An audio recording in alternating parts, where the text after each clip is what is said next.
নিৰ্বাচন দেখিবলৈ পোৱা গৈছে চুকে কাণে আপোনাৰ প্ৰচাৰ একদম তুংগত কৰা দেখিবলৈ পোৱা গৈছে কি ক'ব আজি আমি ভাৰতীয় জনতা পাৰ্টি আৰু অসম গণ পৰিষদে যৌথভাৱে এই নিৰ্বাচনী প্ৰচাৰত আৰম্ভ কৰিছোঁ। জখলাবন্ধা পঞ্চায়তৰ এলেকাৰ বাবে আজি কাৰ্যালয় মুকলি হৈছে আৰু সমবেত সকলোৱে যথেষ্ট উৎসাহেৰে এই কামত লাগিবৰ কাৰণে আগবাঢ়ি আহিছে আৰু তেখেতসকলে আশা কৰিছে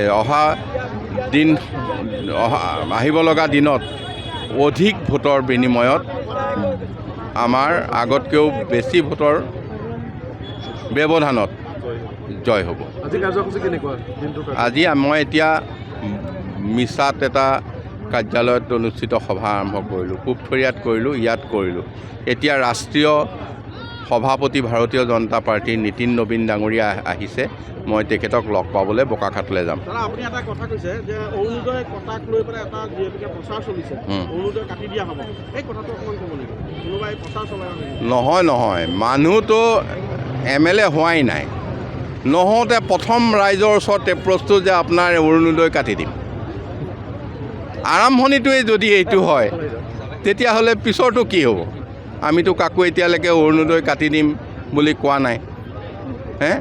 আমি সদায় লোকক কৈছোঁ যে আপুনি যদি পোৱা নাই আমি দিম, সহায় কৰিম। এতিয়াতো ইয়াত দিব কোনে আৰু কাটিব কোনে? যিসকলে কাটিম বুলি কৈছে তেওঁলোকে কাটিব নোৱাৰে আৰু তেওঁলোকে দিম বুলি ক'লেও দিব নোৱাৰে। এইখিনি দিব আমাৰ মিত্ৰজোঁটৰ চৰকাৰে।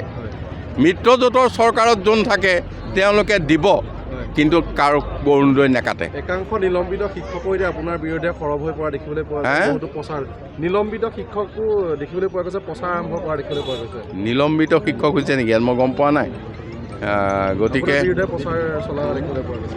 নহয়, চাওক, প্ৰচাৰটো কৰিবলৈ দিয়ক। কাৰণ মানে প্ৰত্যেকটো নিৰ্বাচনতে বিৰোধী পক্ষই প্ৰচাৰ কৰে আৰু মইতো কেতিয়াও কাৰো নাম কৈ আজিলৈকে এটা শব্দ কোৱা নাই, কোনো মানুহৰ বদনাম কোৱা নাই। 20 বছৰ MLA হ'লোঁ বা কণ্টেষ্ট কৰিলোঁ, এজন মানুহৰ এটা শব্দ নোকোৱাকৈ ৰাইজে মোক বিধায়ক পাতিছে। এতিয়া এই তেখেতে কোৱা মোৰ বিৰুদ্ধে কোৱা প্ৰচাৰটো বিবেচনা কৰিব ৰাইজে। গতিকে কলিয়াবৰৰ ৰাইজৰ বিবেচনাত আছে সেইটো কেনেকৈ গ্ৰহণ কৰে।